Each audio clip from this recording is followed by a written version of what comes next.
Hello, welcome to Chill JU. Yeah, it's just going to be a real chill one today. I'm Roth Cornet.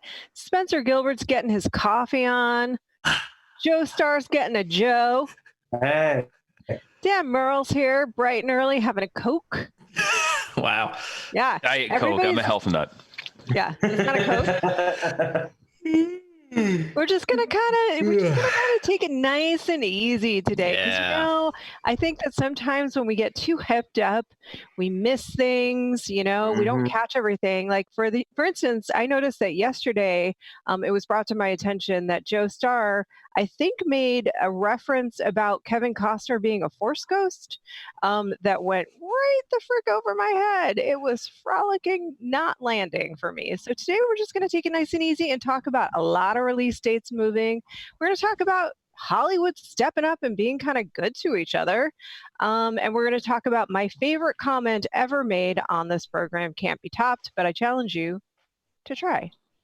So let's dive right into it. Sony moved a ton of movies yesterday, and I think what was most notable about it, because a lot of movies have obviously been moving the release dates, theaters are closed. One of the things that was notable about it is that it was later in the summer. It was movies that were set to come out later in the summer. So, and then they moved some from 2021 back earlier. So it's a little befuddling, but let's break it down. Ghostbusters Afterlife has been moved to March 5th, 2021 from its original July 10th release date. Morbius, starring Jared Leto as a man on an island unaware of an outbreak, vampire, will be released on March 19th, 2021, as opposed to July 31st. And the Tom Hanks World War II pick, Greyhound, has been pushed to a TBD date from its original June 12th premiere.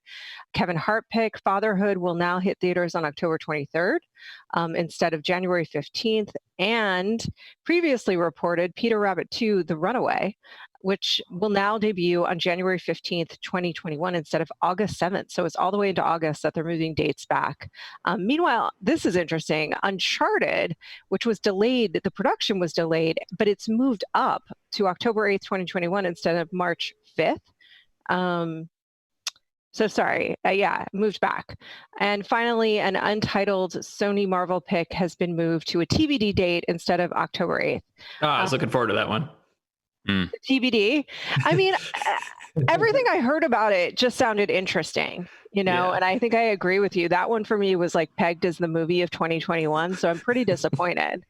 I mean, none of this is terribly surprising given what's going on in the world. However, I guess, well, I'm lying because I was a little surprised that they went all the way into August and moved things. Thoughts? Prognostications?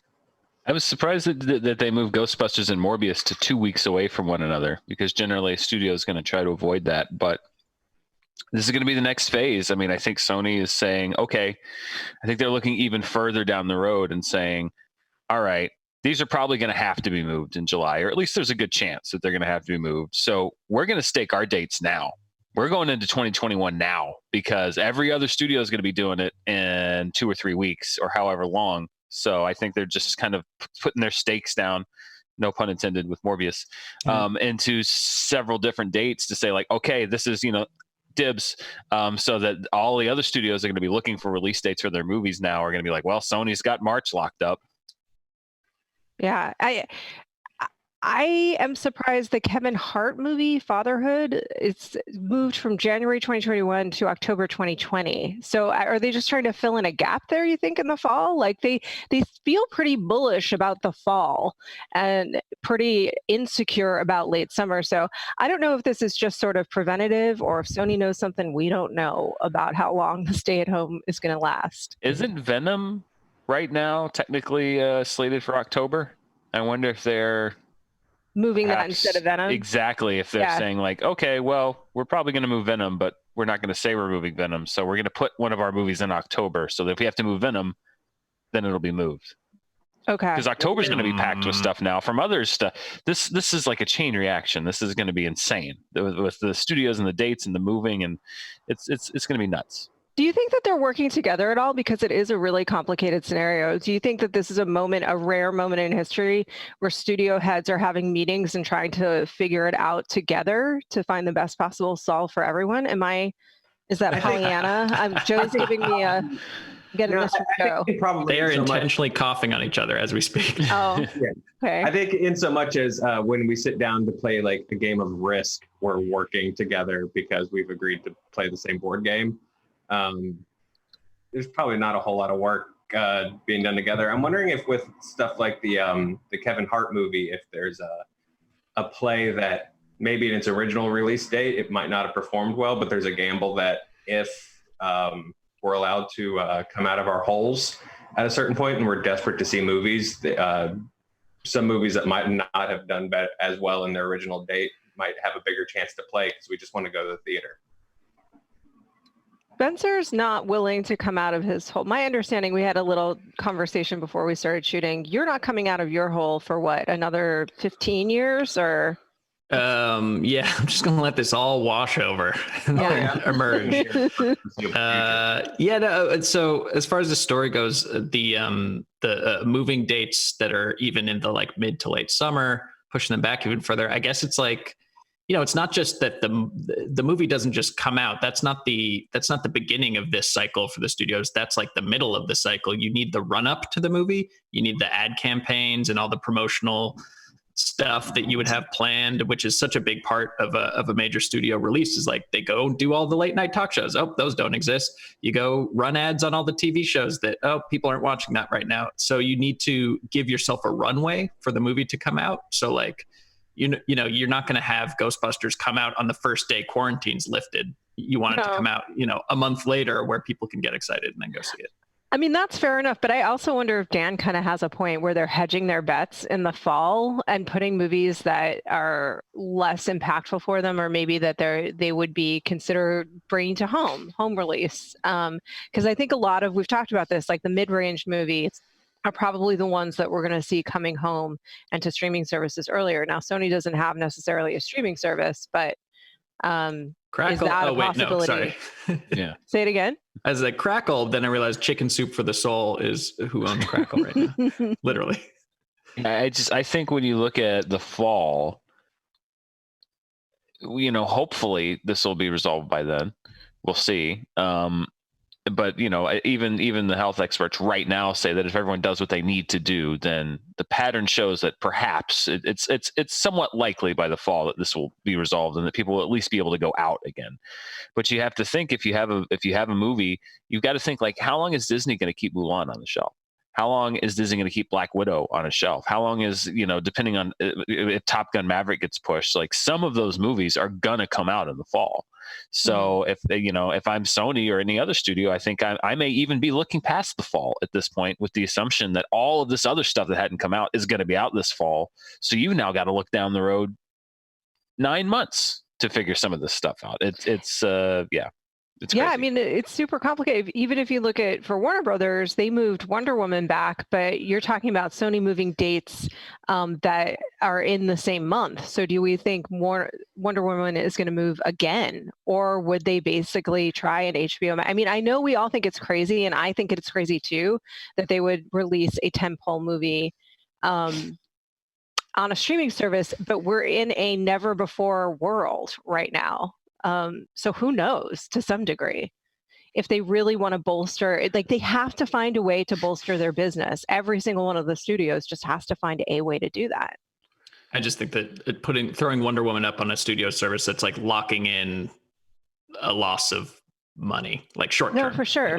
So like, if they need money fast, then like maybe the VOD $50 a pop works out, or some kind of exorbitant price, but they've put in too much. They've thrown probably like at least over $200 million into Wonder Woman at this point. Like, at the very least, easily.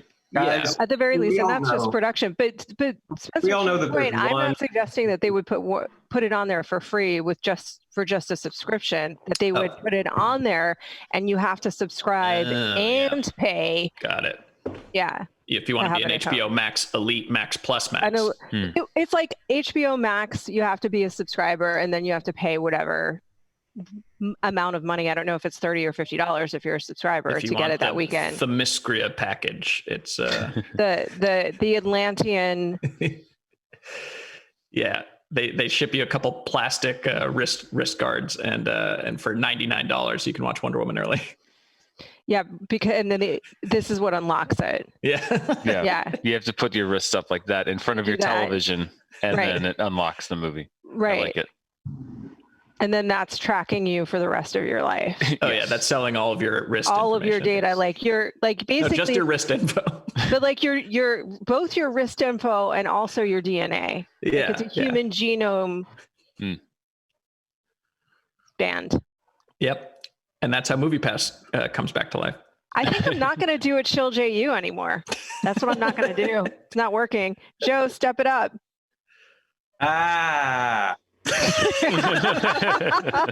Well, look, perfect. They're not going to drop Wonder Woman, but like, I'm sorry, but there is apparently an unfinished DC movie that they could release in any state of finishedness. Oh shit! No, they still need to shoot more. They got to bring them all back for one last hurrah. One last hurrah. So if you guys don't know, the Snyder Cut was released, and we have the honest trailer of it. It's available for you right now. We found it in the Animaniacs toilet. Yeah. I thought you were going to say the water tower. We went up and just like opened the door. Isn't that also the Animaniacs toilet? It was basically it was hidden in I think it was like millions of individual frames, flash frames throughout the Animaniacs. So you have to watch all of the Animaniacs and assemble it, and then you can see the Snyder Cut, and then you can see the honest. It was a hot tip from Scoop. At the end of it, Wacko gives Black Suit Superman a big hug and says, "Can we call you Dadu?" All right, I'm going to move us on. Do you have some more stuff to say about Sony, or we're going to move on to Hobson Shaw? Yeah. Which apparently is greenlit right straight from The Rock's Instagram. I love this. Like, I totally have compassion for it, but everybody's so desperate for headlines. I mean, hello, I don't even know what we called this today. Was it like Hobson Shaw is a go? Bling, bling, bling, bling, bling. It's for sure. Because I think it's really funny that this is being touted that way, like that he announced that Hobson Shaw 2 was going to happen. He didn't announce anything. He was like chatting. He was doing a lockdown Q&A with fans via his Instagram page. And of course they asked him about Hobson Shaw, and he said, yeah, we're developing it. You know what that means? That means he said that in that moment, you know? Yeah, well, it's the same way when people are like, hey, John Krasinski, would you ever play Reed Richards? And he's like, yes, I would take a Marvel job. And everyone's like, my God. And everyone around Mr. Fantastic John Krasinski headlines. And I'm not mocking it, because I think we all do it, and certainly he did indicate that they're developing it. He said they are pretty excited about it. He's just got to figure out the creative and the direction we're going. You could say that about any movie. Yeah, no, but I mean, that's the part that really indicates how nascent they are in the process. Like, first of all, everything is shut down, and he's not the one that greenlights it. It's the studio. And if they're working on the creative and the direction, then there's no script.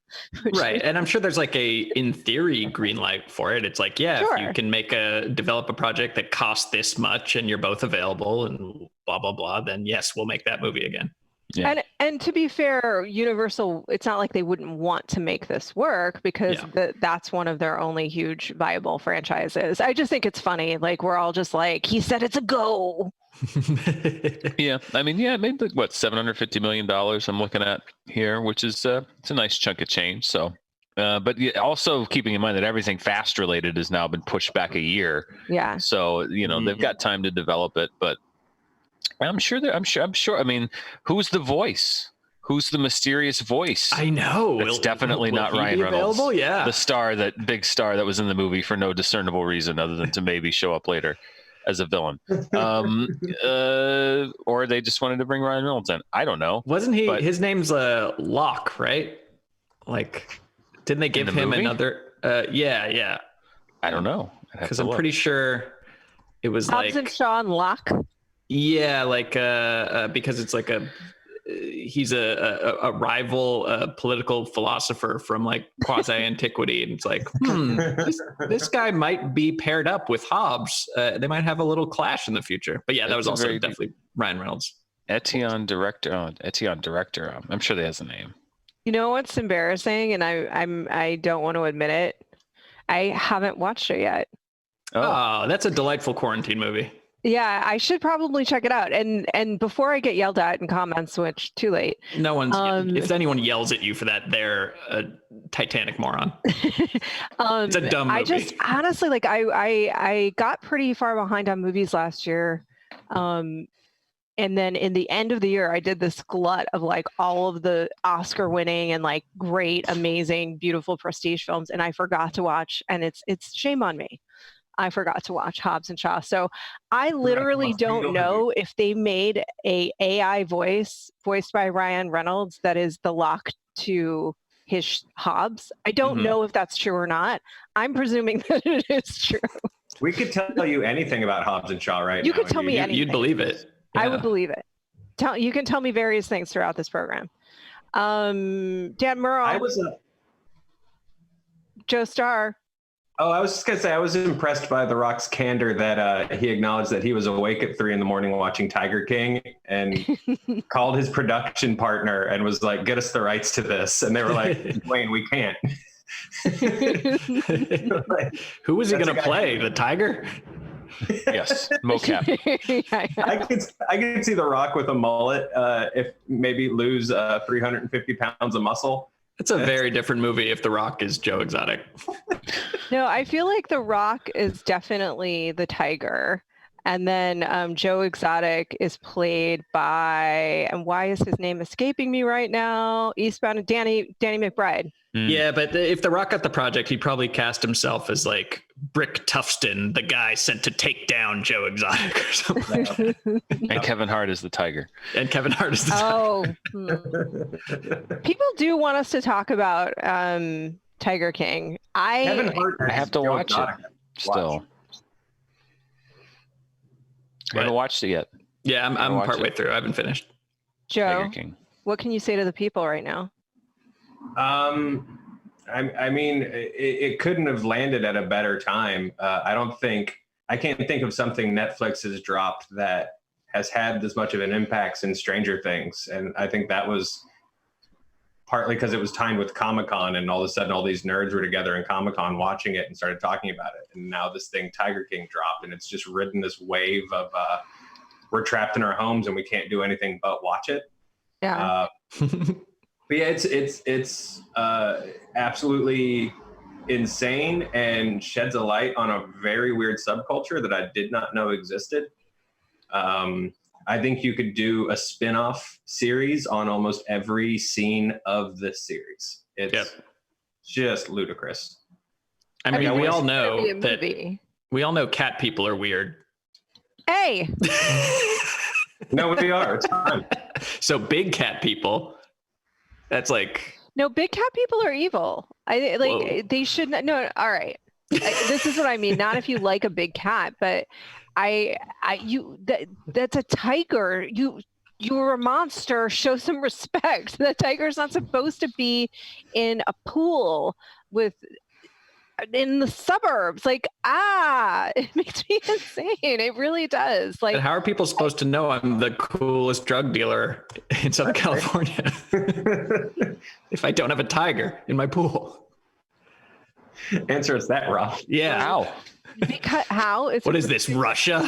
Yeah, no, it's a really good question, and I think I do have an answer for you. I think it's basically like performative, like street art made out of cocaine. That's how. If I were a drug dealer that really wanted to freak people out, I'd get one of the cats from Cats. Yeah. Just like a human cat hybrid. A human cat. There you go. In a moat. Yeah. You get a human cat that his entire job is to like get Easter egg dye and dye the cocaine and then make really elaborate street art outside of your complex out of the cocaine. And now they know you're a baller. And when I wanted to torture my snitches, I'd make the cat sing at them. Exactly. Mm-hmm. Yeah. I don't know how this show's going today. How would you guys rate it? Thank you guys. Seems to be going about like usual. Yeah. Does it feel normal? Joe, how would you rate it? Anymore. My cat just off camera got in a fight with a small paper bag and then got scared by the piece of rock candy that was in it and ran. So that was fun. Mm-hmm. Thank you guys for liking and subscribing and watching this program. Because if you hit that like and you hit that bell, it just lets us keep doing this and bringing this kind of innovative and intelligent. Joe, other words I should be thinking. Aggravating. Yes. Aggregating. Okay. Elevating. Acrobating. Now this sounds like a song robotic. from Cats. Coca-Cleese, the drug-sniffing cat. Aggravating. Aggregating. Confusing programming for you. We thank you. This is your likes are why we continue to have any will to live. And also it helps the algorithm and stuff, so thank you guys for all of your support. I mean that very sincerely. It's a weird one today. I'm going to admit it feels weird today, but that's okay. Let's roll into the wave. It is a weird time. It is a very weird time for all of us. And I think that everybody's just taking the ups and downs, and we're doing what we can to support each other, and we're doing what we can to support you guys. And with that in mind, we definitely want to use this platform to spotlight places that you can help. We talked about that place called Direct Relief yesterday. There's going to be a link in the description below. They coordinate with public health authorities, nonprofit organizations, and businesses in the US, China, and globally to provide personal protective equipment and essential medical items to healthcare workers responding to COVID-19. I'm sure you guys all have heard a lot of the really dire stories coming from the people that are working in the medical field right now, and how they are very much in need of masks, of gloves, of these materials. So I won't get into all of the stats. There's a link where you can read about the organization, you can tweet about it, you can support if you can, whatever you can do to help. This is really, really, really, really important right now. I think there's nothing more vital than supporting the people in the medical community, and others in need, and the elderly and things like that. So please do check it out and support if you can, and let us know how we can continue to support you in this time of need. I personally would like to ask for the support of The Rock to make some of his announcements on our show, and then we won't have to beg for likes. We'll just get them. You know who's nice? Who? Rock. Who? Me? The Rock? Who? The Tiger? Wayne the Roth Johnson. Great. Some of Hollywood. And I think we're probably going to have some cynical responses to this one, and I get it. We're going to talk about the Walt Disney Company, who we talk about a fair bit around here. And I think have had some criticisms of, and I think there's fair criticisms to be made of the company and its policies, and that's all correct.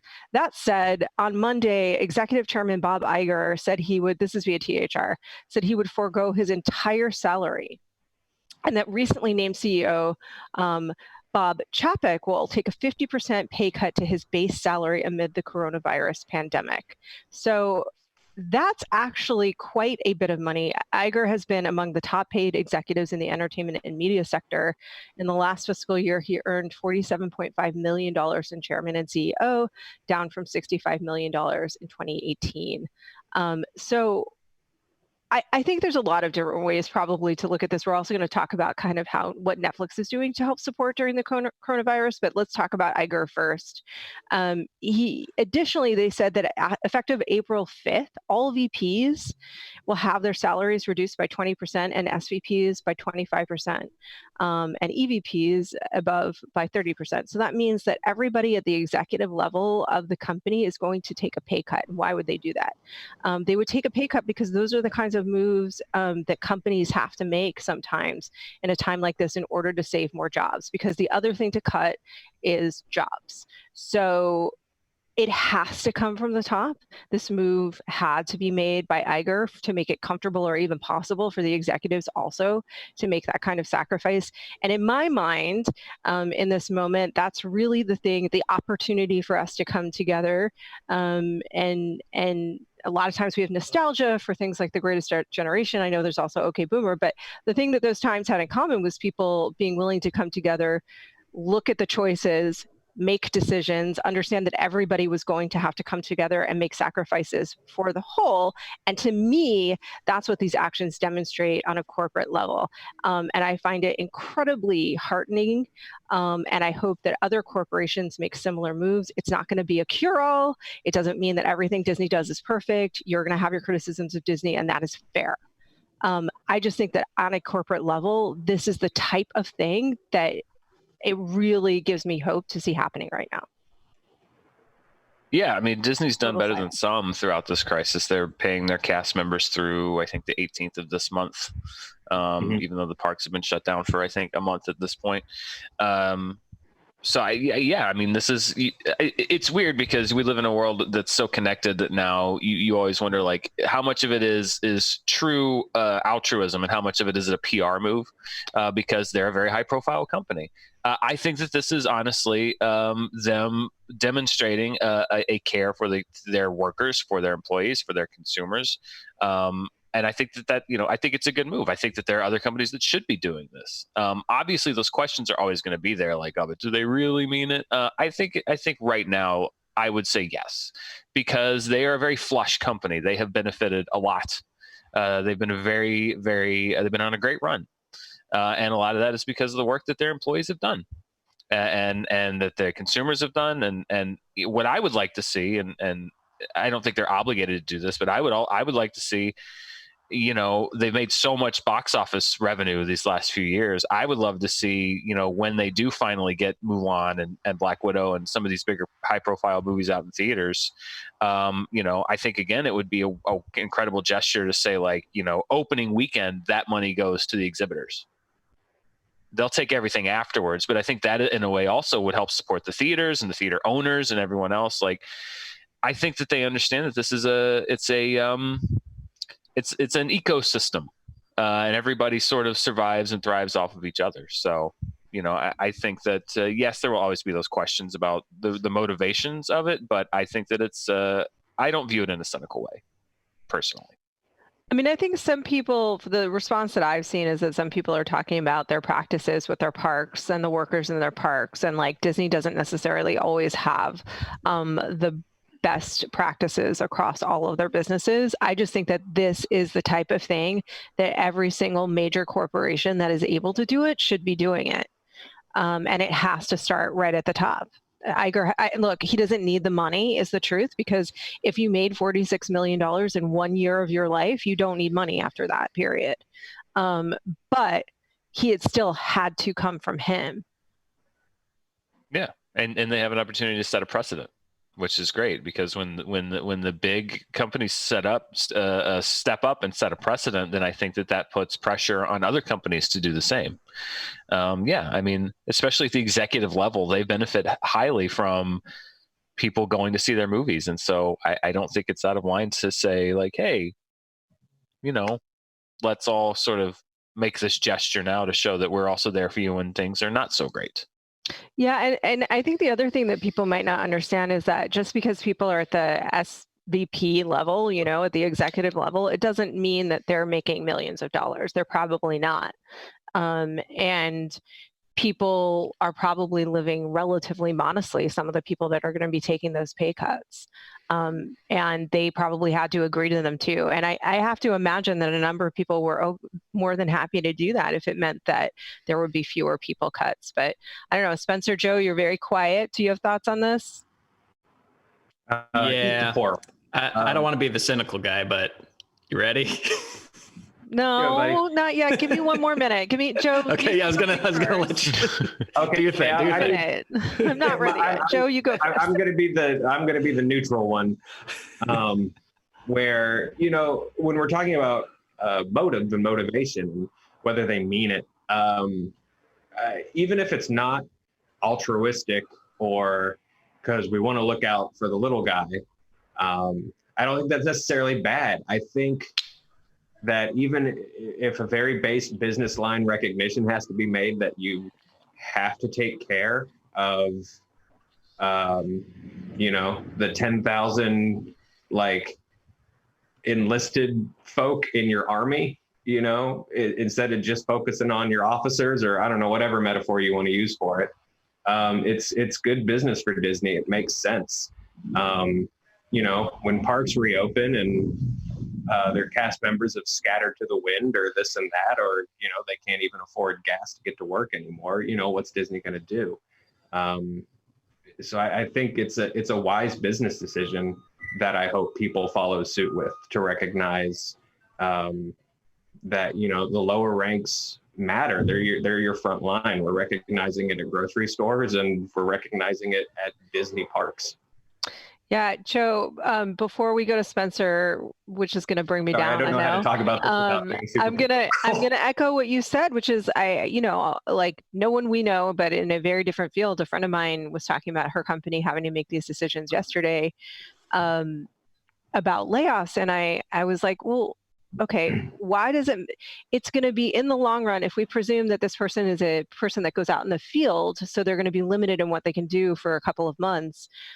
You lay them off, and then you're going to need to rehire them. It takes 6 months to get a new employee acclimated and really up to speed. You're going to lose in the end, unless you find a way to create a bridge. So I think you're right, Joe. It is also just good business. Now, Spencer bummed me out. I don't want to bum you out, because this is a good story. I don't want to make it seem like Disney is doing something wrong here. It's super nice and generous, and there's nothing bad about that. I guess it's just like, if we take this to be like, okay, the way we're all going to get through this is we rely on the benevolence of CEOs and corporations, and if we show them enough appreciation, they'll let us live. That'll be so nice. It's like, it's just not going to happen. Like, you talked about the greatest generation, and like people coming together. That wasn't corporations coming together. That was like FDR and the New Deal and like nationalization of industries and stuff like that. Like, some way of organizing people that wasn't, profit first. And I just don't see CEOs doing that on a wide enough scale, like beyond Disney, to get us through this. I think you're right. It has to come from every sector, to your point. Another fun thing about the Greatest Generation that I think people forget when they lecture us about them is that at the end of their big hurrah, a bunch of leaders ended up hanging upside down. And, take care of your park employees, folks, is all I'm saying. What was there, like a Disneyland coup in the 40s? What are you talking about? They've taken Fantasyland. How the Greatest Generation wasn't a thing. The Greatest Generation did a world war. They fought in one. That's why they're the Greatest Generation. Right. No. Sorry. It's just like the connection. No, you're right. Joe's correct. I don't know how to talk about it. It just went into a very weird mouse-driven uprising in my mind. That's on me. Yeah, I mean, it's when you talk about these stories, it's a battle between your head and your heart. Because yesterday, I was watching TV last night, and Sam's Club, owned by Walmart, can't think of a company that has, in many ways, a worse record as far as labor and everything. But they put out this ad that was like from Sam's Club, was like thanking all their employees, and it like showed them and was listing their names and was like, this is a tribute to all of our people that are on the front line, like. The head is saying like they're a company and this is just them making a PR move, but my heart was like, that's really nice. So yes, perhaps I'm being part of the problem of like of being won over by these big corporations, but I don't know. Right now, for me, I'm gonna listen to my heart on that one. It was like, that's a very nice gesture. Yes, I know that there's a lot of past record on the books, but I'm giving them a pass for this situation only. I'm gonna give them a benefit of the doubt. But I mean, isn't it possible that it's not so binary? I mean, isn't it possible that corporations, like people, have aspects of them and have made mistakes and make mistakes and do things that are not perfect, and then step up to the plate in a time of need and do something really good? I mean, I'm not trying to be. See, I think that is possible, but again, it's your head. It's for me, it's head versus heart. I want to believe what you believe, Roth. They're not people. They're legally required by their boards to put profit above pretty much everything else, and there's I don't think the Waltons are going to handle healthcare coverage for all their employees that are going to get Waltons sick. Aren't going to do anything for anyone. You're right. Like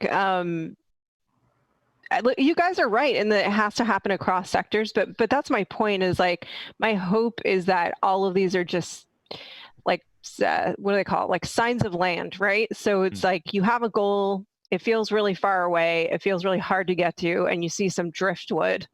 And it's just like, maybe it's not perfect and it's not the island and it's not exactly what you need, but it's signs that you're on your way there.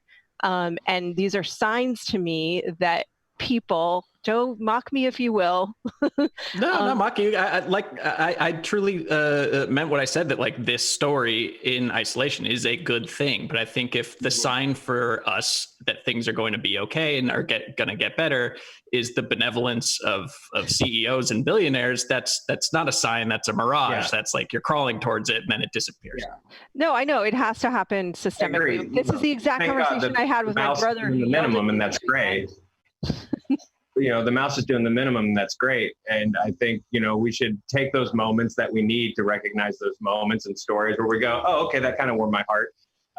But, look, at the end of this, I think everyone, the big emotion everybody needs to be sharing is rage, to be perfectly honest. Yeah, that's just kind of where I'm at with it. You think really we should all be enraged? Wait, you just think we should rage together? Like as in party rage together? Yeah. No, I think against the machine. I think we should be really pissed off. I am really pissed off all the time. Have we met? I mean, that's her secret. That is my goddamn secret. I'm always angry, and I'm super angry right now. And all of this pisses me off, and everything that's wrong pisses me off. But that's why any little port in the storm, man, and this is a $46 million port in the storm. It's somebody giving something up, something significant. Look, he doesn't need it, but it's still a lot to give up. Oh yeah. Psychologically even, Yeah. All right, I'm going to talk about awesome. Netflix now, but I don't know why I bother. What'd Netflix do? In a company blog post on Friday via Deadline, Ted Sarandos said that the streamer has established a $100 million fund. Who cares? No, that's great. That's great. Hit by the television and the film industry, but whatever, man, it's all burning.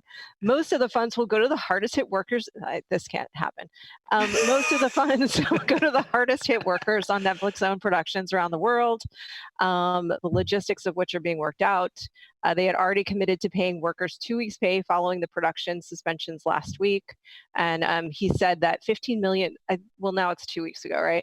Sarandos said that $15 million will go to third parties and nonprofits providing emergency relief to out-of-work crew and cast in the countries where the company has a large production base. In the US and Canada, Netflix will donate $1 million each to SAG-AFTRA COVID-19 Disaster Fund, the Motion Picture and Television Fund, and the Actors Fund Emergency Assistance in the US.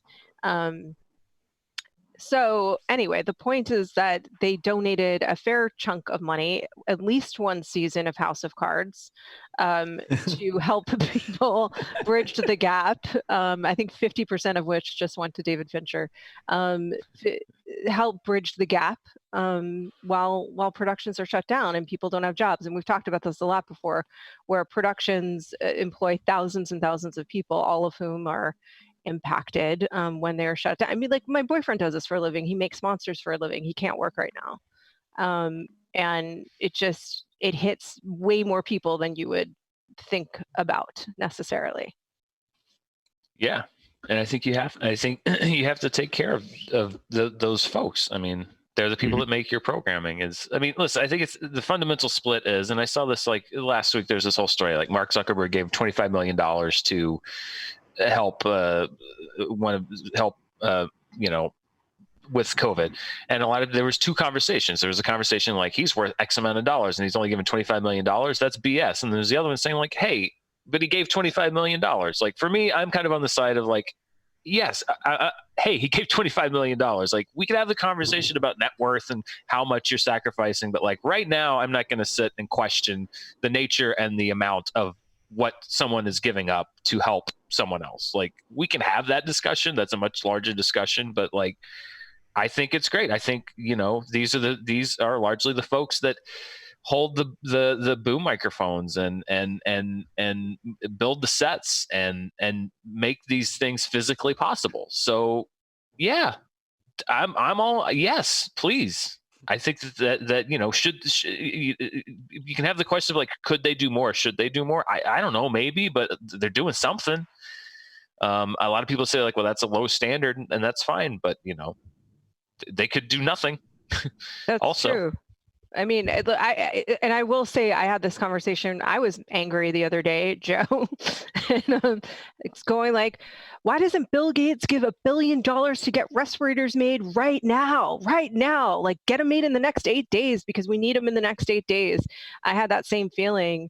And he did donate money, by the way. And he and Miranda, his wife, are very, very generous, notably very, very generous. But it is a tough thing, right? Because I hear the side of like, when you can't even wrap your mind around how many billions of dollars one human being has, like it seems like a good chunk of that should go to this disaster. But is it really up to the individual? Is I think the point Spencer was making. This is I hope it's I hope the nuance isn't getting lost here. Is that I'm not saying that these are bad things, and I think that Netflix fund is awesome.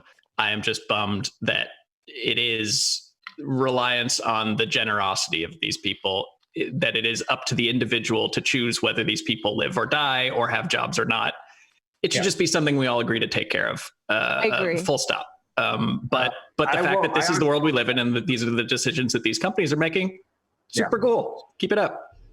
I won't be satisfied until Mark Zuckerberg personally pokes every Facebook user. Yeah, just no, to check exactly. in. I mean, if he's really going to do his part, that's what he's going to do. He's going to take the time, Joe. Because I think that what Joe is saying that's really accurate is that it's about the time, right?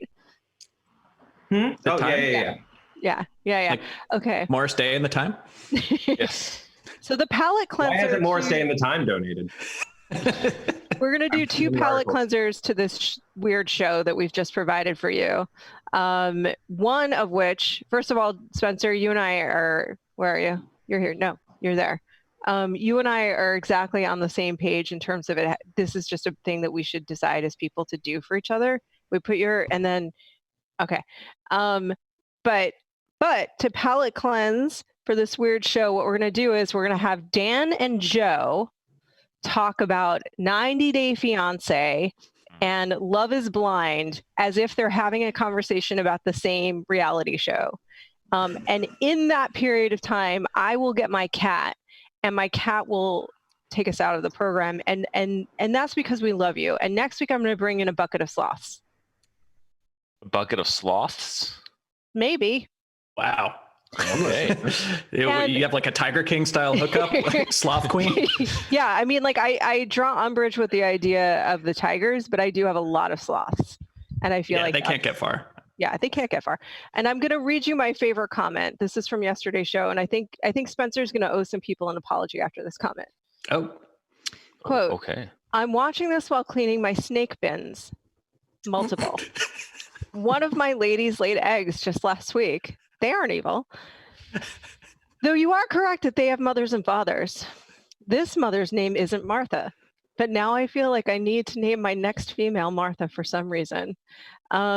Yesterday, when we were talking about humanity and evil or not, and everyone having a mother, you said even snakes, which I am very afraid of. And I feel really chastised and seen at the same time in this comment. I feel both seen and chastised. It's my favorite feeling. Yeah. That makes me uncomfortable. I will not apologize.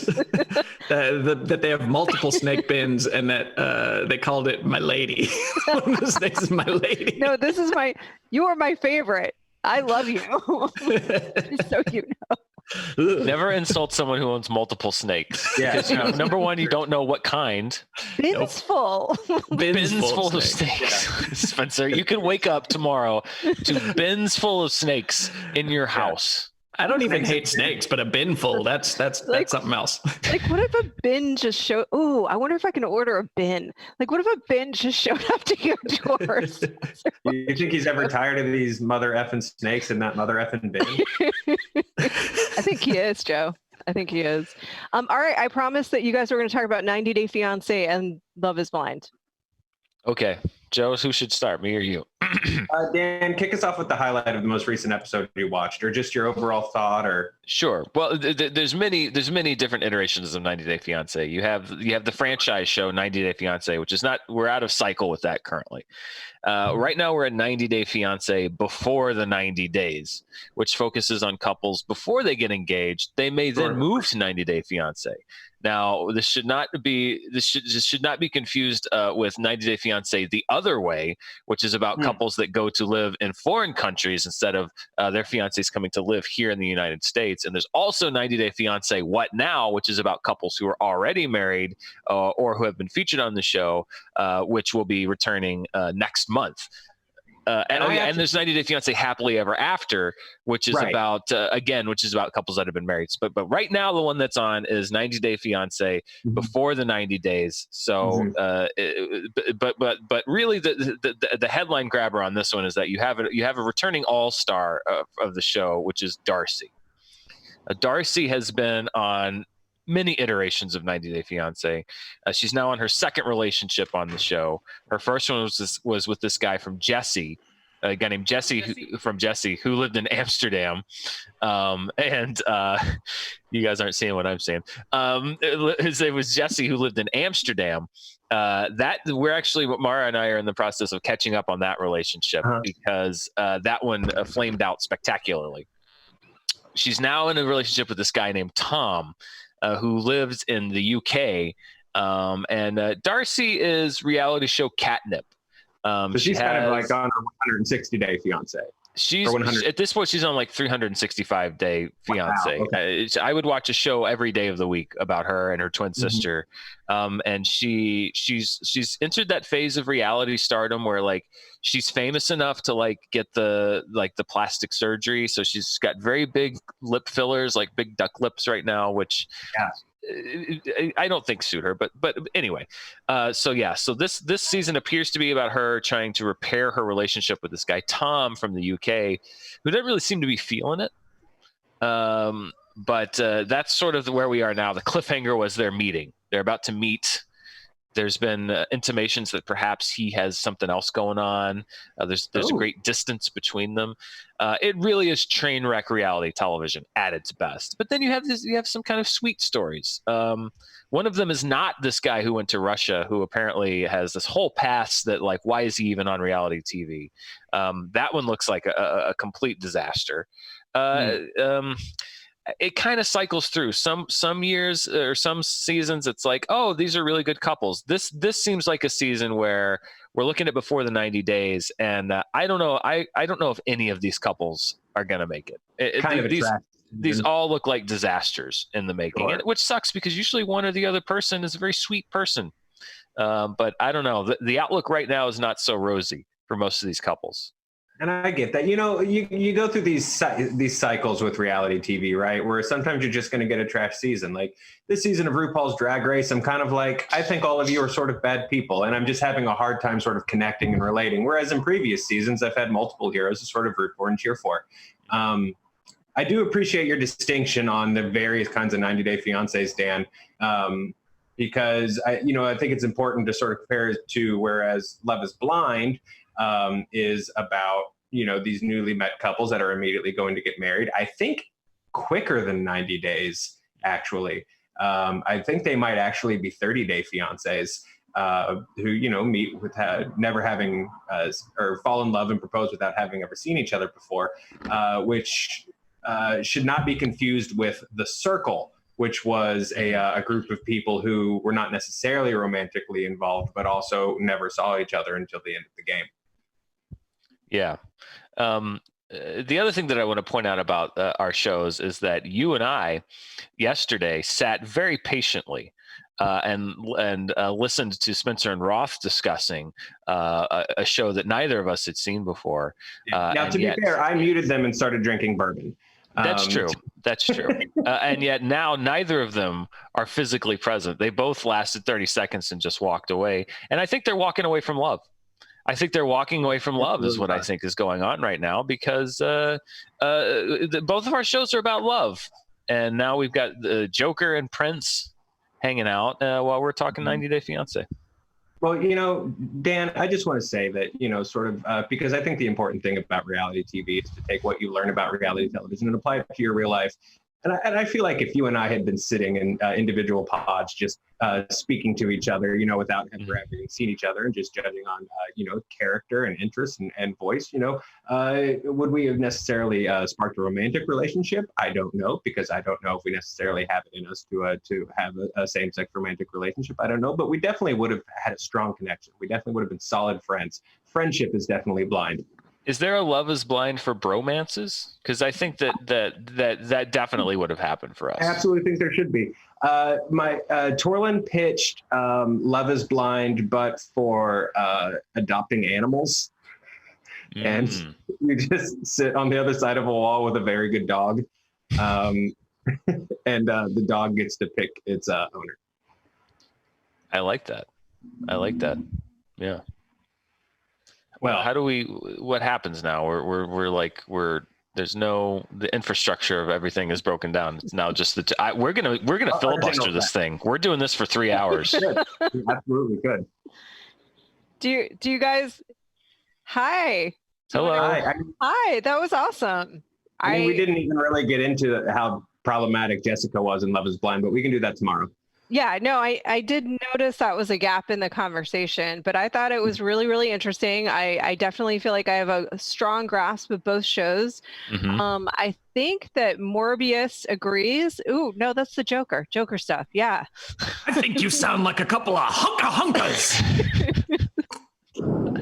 I love that Joker has a fan on his wall as well. I would have seen that coming, I guess. I'm a big fan of your work. By the way, the Joker having a fan on his wall makes perfect sense. It just looks like he's just off frame, like. Yes. Spencer has basically become the young kids in your family that talk to you on Messenger, and you don't actually speak, and they just cycle through filters quietly, and then they're like, bye. Well, for the 10 That's of a you... very specific reference, Joe. Joker, do you want to take us out today, or should Prince? Oh, Prince, for sure. Let's get crazy. Love each other. Oh! It's been another SJU. I thought it was pretty cool. That's all I got.